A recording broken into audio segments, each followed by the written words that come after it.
we had a tech company which was struggling to get a young, Gen Zs or engineers. And how would you get a Gen X and baby boomer team to really unravel their assumptions about Gen Z and Gen Y, and so that we can all work together? Do you have any practical tools? With around 7 generations being alive together and about 4 generations being active in different workplaces, this is an extremely topical and relevant topic.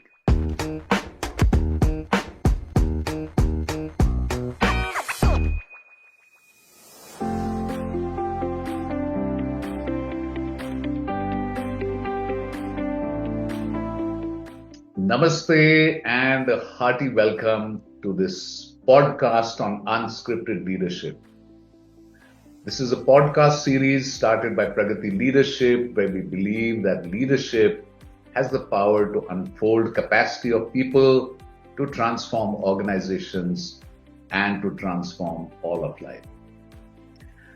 I'm Arun Baklu, the founder director of Pragati Leadership and also the chief mentor. And today we are delighted to be discussing an extremely important topic, which is how can different generations work together to make a difference in organizations and in life.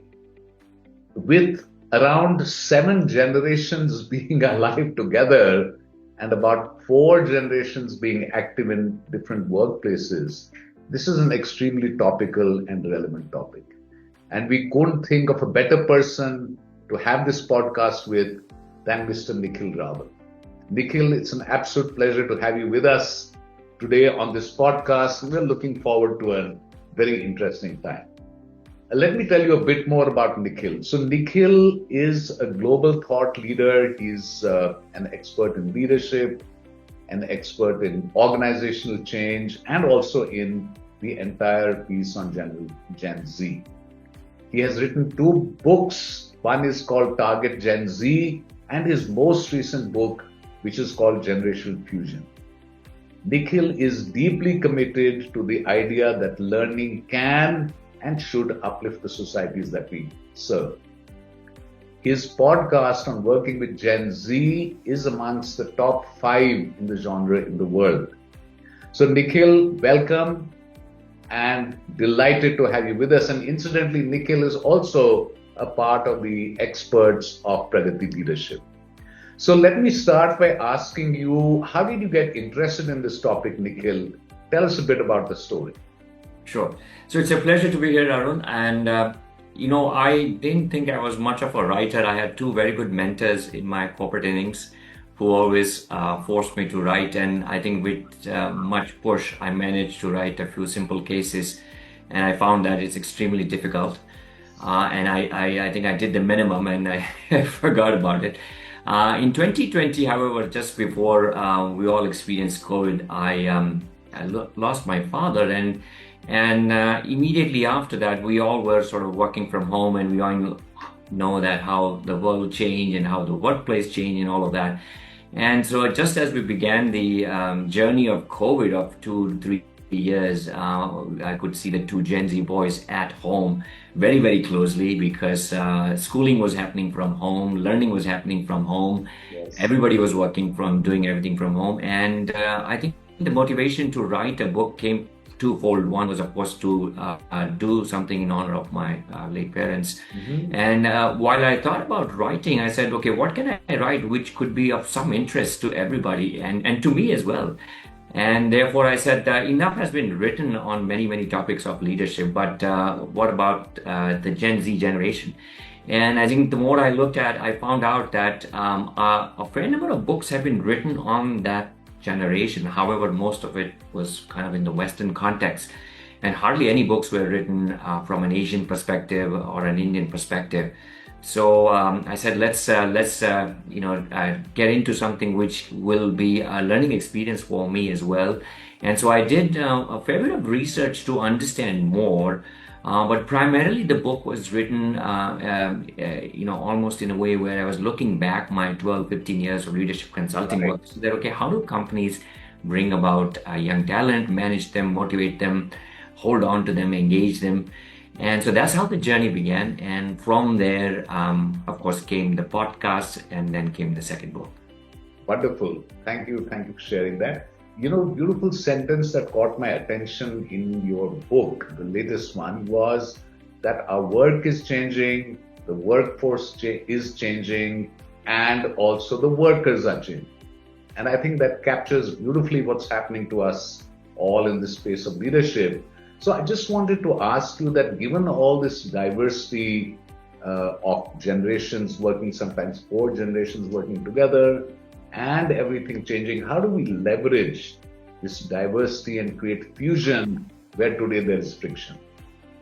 Absolutely. So, Arun, let's say you had to design a Instagram campaign for Pragati. Who would be the first person that would come to your mind? There's a good chance that you're probably thinking about someone in their 20s, thinking that, okay, there's that person, Yes. he or she is very tech savvy, and perhaps we should give that person the job. Now, what have you done there, even if that's just a thought process, that consciously you're thinking about one individual, but subconsciously you've made a stereotype, or companies may have made a stereotype to say that, okay, perhaps the more experienced people are not good with technology, or they cannot do it, or they're not interested. Therefore, the first place to start when you think about multi-generations is that how do we help overcome the stereotypes that exist amongst each other about the generations. And then we talk about how do we go about leveraging those differences, right, to your point. So let me I want to talk through, Arun, just 4 very specific Sure. approaches that normally I recommend. So the first place to start, where I say that today you have at least 3 very active generations. You've got the Gen Y, the Gen, which is the millennial generation, Gen Z, and of course X. And now in many companies, because people are working longer, you also have the boomer generation. So you've got 4 generations, but for sure 3 generations. Yes, yes. Now, the first place that I start is an activity, what I call the assumptions audit. And what it essentially is that it's essentially bringing the team together and asking each person to say, hey, can we think about one assumption I have made about my team member? And let's bring a conversation around that. So, for example, if there is an assumption made that, the experience group is saying that the younger in the team, the younger team members are always sort of glued to the phone. And therefore that's just the observation we have to make. We don't have to kind of conclude because they're glued to the phone. So I think the assumption audit is really a process in which we talk about what are the assumptions I'm making. When we come back in a week's time, we talk to the assumptions, and then we say that, okay, can we think about what could be different? The second step is what I call adjust the lens, which is essentially saying that I know the assumption, but how do I kind of now adjust myself, or the team adjust itself, right? So there we do an activity called describe, interpret, evaluate. So in other words, I have to describe one observation of Arun, or Arun has to describe one observation of somebody in the team. And therefore I just say that, okay, this was the observation I made, and this is sort of my conclusion of what it is. Now, that same person is then asked to think that, can you think about an alternate interpretation of that observation, right? So, for example, one of the clients that we work with is a hospital where we saw that a lot of the doctors who were there were more experienced, and when patients were younger, they were actually kind of on their device when doctors were talking to them. And one of the things that I think they found out when asked the doctors, they were a bit upset, saying that, okay, here I am trying to kind of converse with you. And so we asked the doctors, what do you think could be the alternate sort of evaluation in this situation? And they couldn't think of one. When the younger doctors were told this, they said, look, perhaps that patient who's young is taking notes on a phone.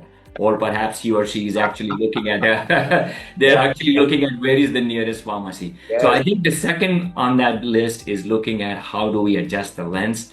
The third is what I call how do we kind of leverage the differences, right? So there again, we do an activity called the intergenerational roundtable, where we just bring people to say that, okay, let's keep in mind what is our goal as a team, right? What do we want to achieve as a team? and therefore bring in all the views, but always go back to say that what's our end goal? If our end goal is better customer experience, let's keep that in mind, right? And the final thing I would say, Arun, is this concept of mutual mentoring. And I know some companies have done a super job, right? Just when you're onboarding somebody, they have what they call a mentor on demand, right? So let's say I'm working on a very difficult project and I'm stuck and I've got nowhere to go. There are 4 mentors available to me on demand in that project, in that function. And I just say, Arun is my mentor. I click the button and Arun appears to me, or I figure out a way to talk. So the mutual mentoring is really about how do we get each generation to teach and learn. And therefore, what we are saying is that identify what is the strength of each generation. So Arun's got so much knowledge about spirituality. Arun's got so much knowledge about client management. Arun has so much knowledge about managing difficult conversation. That is Arun's expertise. Arun is willing to teach that. Can we make Arun teach that to me? Likewise, if we have a younger colleague in the team, right, can he or she talk about, okay, how do we make really good TikTok videos? How do we run a better LinkedIn campaign? So I think when we do a mutual mentoring process, Arun, that kind of brings more engagement, right? And so in the end, what I conclude by saying that first we identify the stereotypes, we adjust our lens, we talk through a common goal that we have, and then we think about a process where each other contribute, and then hopefully through that we're bringing more fusion than friction. Beautiful, beautiful. One of the things I love about your book, Generation Fusion, Nikhil, is it has got so many stories. It has beautiful examples of what different companies are doing on various fronts. And also you have generously given so many exercises, so many workbooks, with the QR code, you download this workbook. I just love that. So compliments for being so generous with your learning and teaching. And that echoes what we also believe in at Pragati Leadership. Give the world the best you have and the best will come back to you. And also, just to summarize what you said, one thing we keep saying in our programs is we're not here to compete with each other. We are here to complete each other. Yeah. So that L is about linking, learning, leveraging, loving, just being a whole. I have some skills as a baby boomer. I have some skills that the Gen Z person in my team doesn't have, and she has some skills, like you said, which I don't have. So we all have to work together for a larger goal. So I think one of the things you said is about lenses. We have stereotypes, and you beautifully described that in your book. My question to you, Nikhil, is mindset and stereotypes and biases are very, very difficult to, unravel and to unpack and so on. So how would you get a Gen X and baby boomer team to really unravel their assumptions about Gen Z and Gen Y, and so that we can all work together? Do you have any practical tools? Yeah, so the 4 that I mentioned are part of that, but you're actually, I think when we talk about leaders at all levels, I generally kind of frame the conversation to say that when you are a senior leader, you need to have an outside-in perspective. In other words, be aware of the trends, how AI is disrupting, what the geopolitical situation is happening, the supply chain and so on. And when you're growing from down up, from let's say line level to middle to up, you have to have an inside out, which simply means that can I become more self-aware? And it's strange, and Arun, both you and I know that in many organizations, despite the best of the intentions, the self-awareness is truly just a journey, right? It is a journey where you have to be vested in your own sort of journey to say, yes, I have to improvise. And I'll give you one quick example. We had a large financial services client where they were trying to figure out, they had a household name, one of the top few brands of the country. And why is it that despite this brand that, the competitors are sort of outdoing them? And what they found out is that if you think about the ways in which they were making decisions, if you think about structured and unstructured on one axis and individual and let's say group on the other axis, everybody, in fact, 24 out of the 25 people always wanted structured information and they always were making decisions by themselves. which means that they were trying to hire more of who they were. Right, right, Yeah. And so I think when they were taking a very key decision, should we go umbrella branding? Should we go house of brands? What should it be? They were looking everything from one lens. And so the CEO, when they were sort of trying to ask, hey, what's your view? There was no disagreement, and therefore I think the first step when you think about this whole breaking the stereotypes is that, and there are many biases, right? I think the number one, I only talk about one here because I think we all have been guilty of that, is what we call the confirmation bias. So I simply look for data which is going to confirm my belief, right? So if I sense that, okay, this is how a Gen Z is going to be, he or she is not productive, they always want to be on a phone, I will look for data, right? And I think managers especially, I just say that, can we think about ways in which we overcome that, right? So what's the way to overcome that? Well, you deliberately, consciously look for the alternative, which means if I'm a young person, I have to invite all the experienced people to come in and contribute. Say, Arun, what do you think? Or if Arun is leading a conversation, Arun will talk about, 3 other colleagues from the team said that, even if the view, you may not agree in the end, but the point is, how do we do that? And I think it's a journey. And what we did for one of the clients here, Arun, was that we gave them what we call a decision diary. So in other words, every time a key decision had to be taken in an intergenerational team, they had to write a key decision, what's the end outcome, and what was the process that they used. And very finally, they found out that over a period of 9 months, they were defaulting to the same biases, group biases, confirmation biases, sunk cost biases. And so some of these biases, I think the first journey is to be self-aware, and then you got to practice, right? It's like a muscle. The more you can be aware, the more you can practice. Yeah. Flex your mindset, try out different lenses, different approaches. Wonderful. And we found that mindfulness helps here. When you get back from your mind, look at your mind from a distance, from a space of silence and peace and awareness, I think that helps you to flex, because you're not invested in an ego that's stuck to a certain lens. You say, hey, these are all lenses, but I am pure consciousness, pure awareness. That makes it a lot easier. Now, one of the things I've heard and I've observed about Gen Z and younger people is that they're a lot more purpose oriented. They're a lot more interested in the context of things. And of course, they have a great preference for purpose, for flexibility, and for impact. So my question to you is, how can the legacy organizations reinvent themselves to take care of this preference for purpose, flexibility, and impact that is displayed by Gen Z? In fact, one thing I want to say is that, today they say meaning is becoming the new money.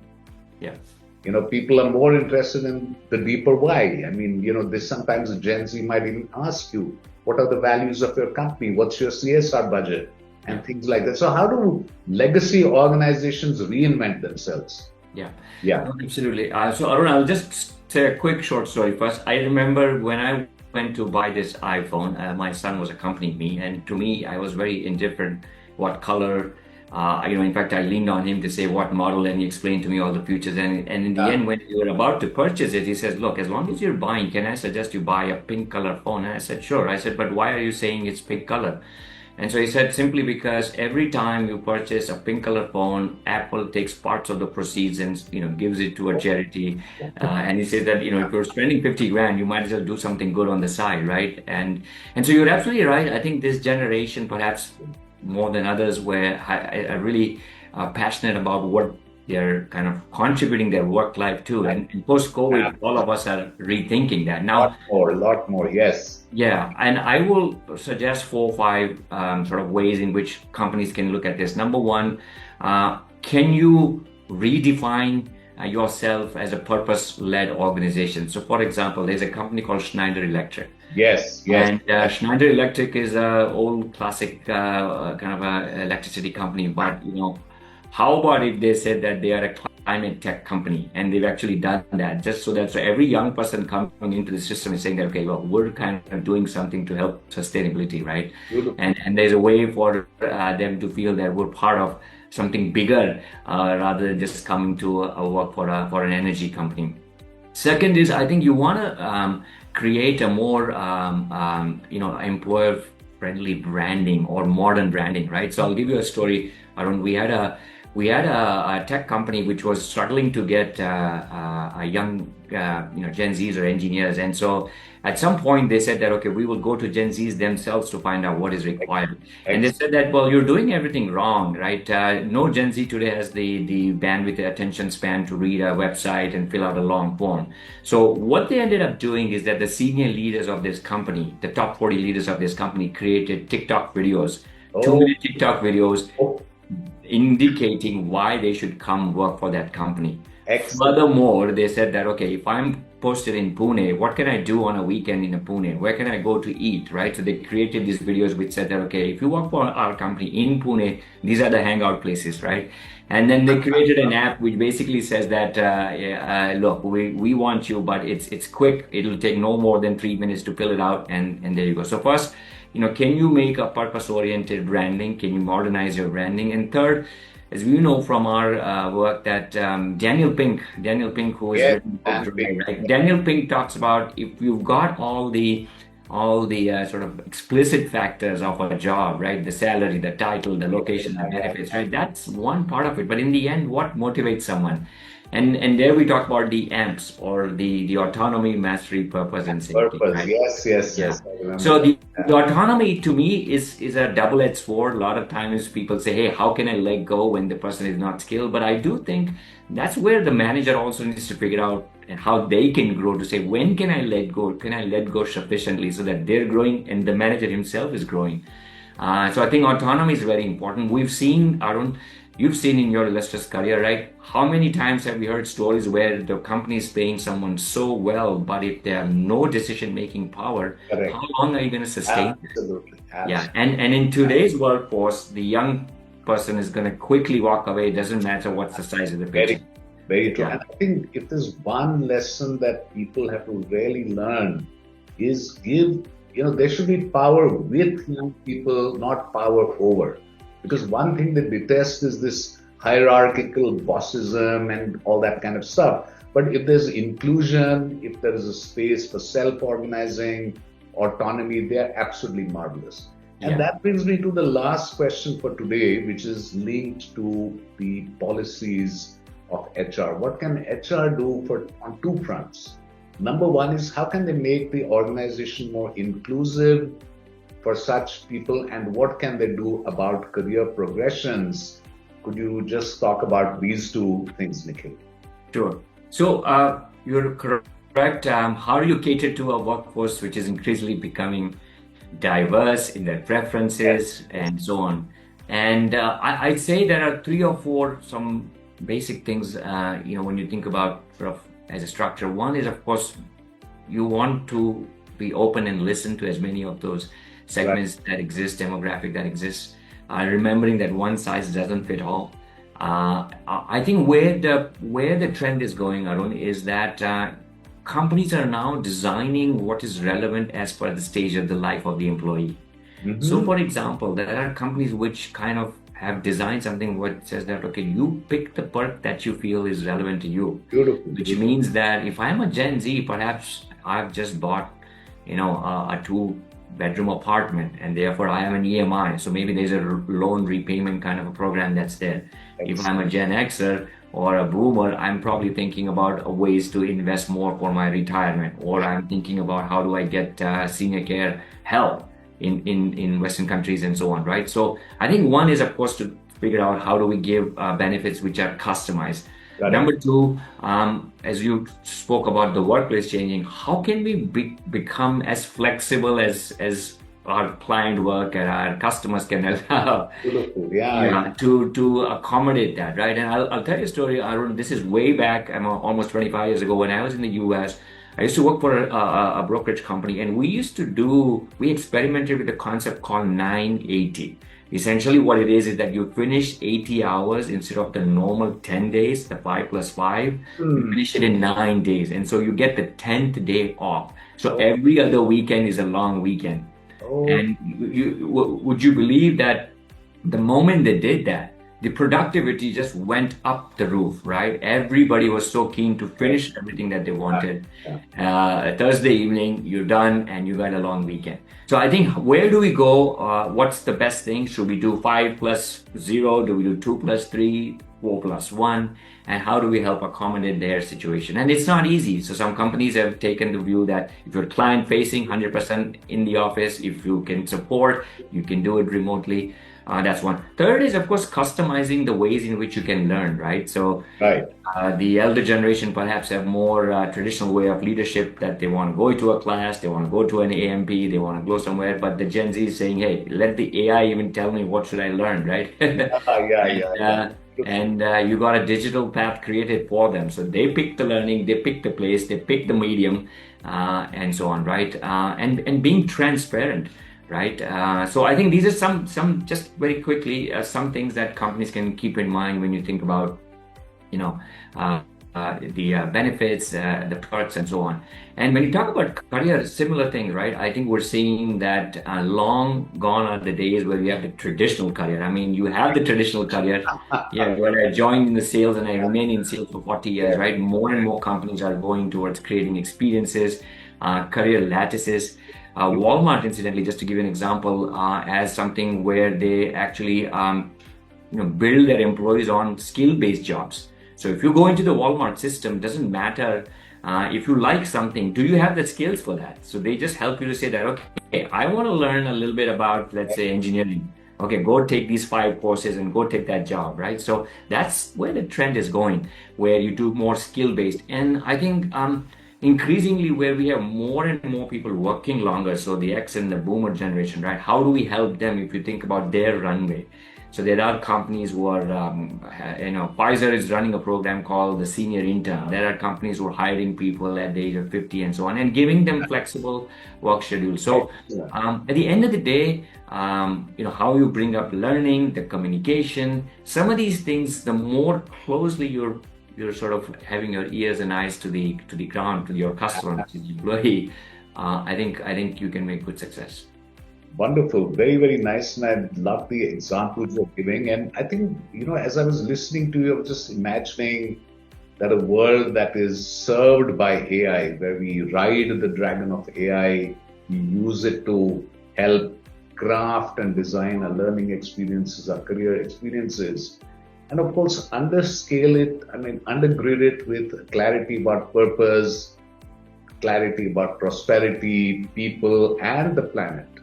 And I loved what you said, involve young people, make it inclusive, get everybody onto the table and listen, listen, listen. Incidentally, the word listen anagrams to silent. And Nikhil, one of the things I love doing, whether it's young people or elderly people or whoever, is, hey, let's sit together in a circle and just be silent. Let the universal intelligence that runs all of life, let it inform us, guide us, bring us home to love and wholeness, and so that we can work together for the benefit of all. So, Nikhil, it's been an absolute pleasure to have listened to you, a very meaningful conversation. I learned a lot, and I'm going to dive into your book more and download those workbooks and other things, because at Pragati Leadership, as you're aware, we believe that together we bring and make a whole. When we converse, when we connect, when we co-create, the whole is always greater than the parts. Thanks once again. I love this conversation. Have a great day and all the best, Nikhil. Thank you, Arun, and have a good one.